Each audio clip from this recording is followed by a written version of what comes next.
Hey guys, I'm Anna, and today I'm going to show you how to delete a BeReal post. So first of all, you need to open up BeReal app on your device, and then here on My Friends tab, tap the three dots to the right of the post you want to delete.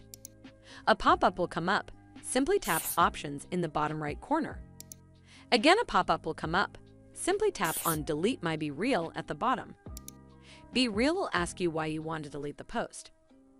Tap any one of the reasons. For this instance, I'll select I don't like my BeReal. And then tap Yes, I'm sure at the bottom of the screen. A confirmation pop-up will come up. Simply tap Delete to confirm, and you're done.